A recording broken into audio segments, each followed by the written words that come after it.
Alright, this is my audience, my mom and dad. So, here we go. He's going to do great. Alright.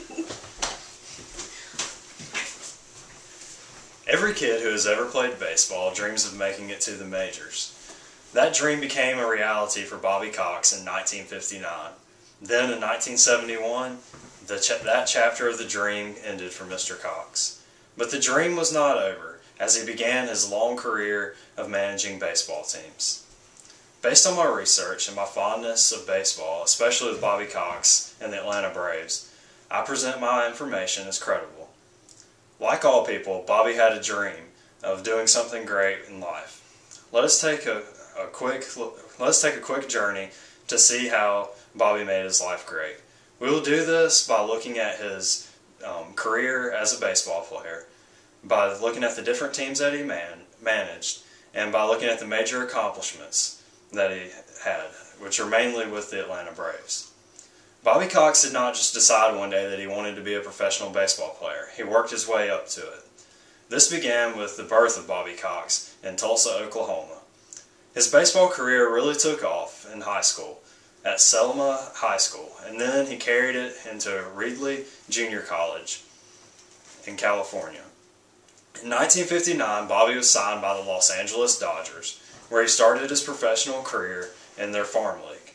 Then, in 1966, he was acquired by the Braves.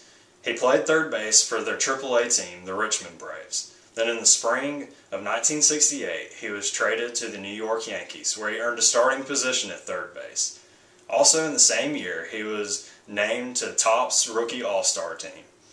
Then, in 1971, Mr. Cox retired from playing baseball, but this did not end his career with the MLB. As a matter of fact, it was only the beginning. Just as Bobby Cox worked his way up to playing professional baseball, he also worked his way up to becoming a great manager. It all started at Fort Lauderdale in 1971 when Cox made his debut managing the minor league team for an organization that he had previously played for, the New York Yankees. Then in 1978, Cox came back to the Braves, not as a player, but as their manager. This is where he made his major league debut as a manager. Then in 1982, after not finding much success with Atlanta, he made his way to Toronto.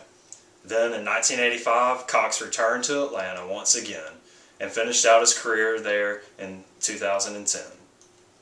Cox had many accomplishments while managing many different teams, but the majority of these accomplishments were with his 28-year stint in Atlanta. Cox first found success with the Yankees minor league team, where he never finished worse than fourth, won one championship, finished second twice, and finished third twice.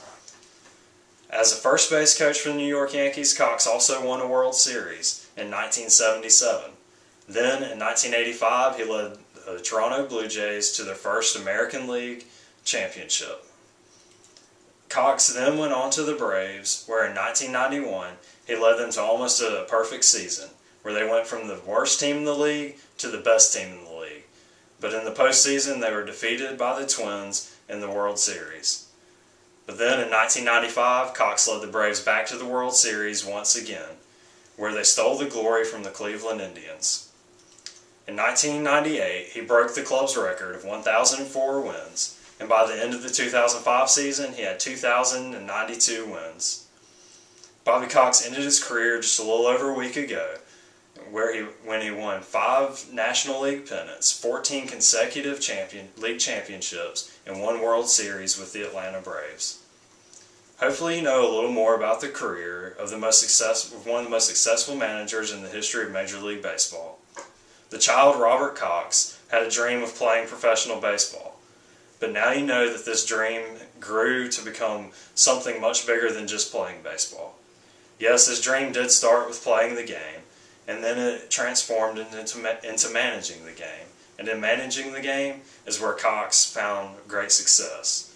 Bobby Cox's dream was to be a great baseball player. Instead, he left the legacy of being a great manager.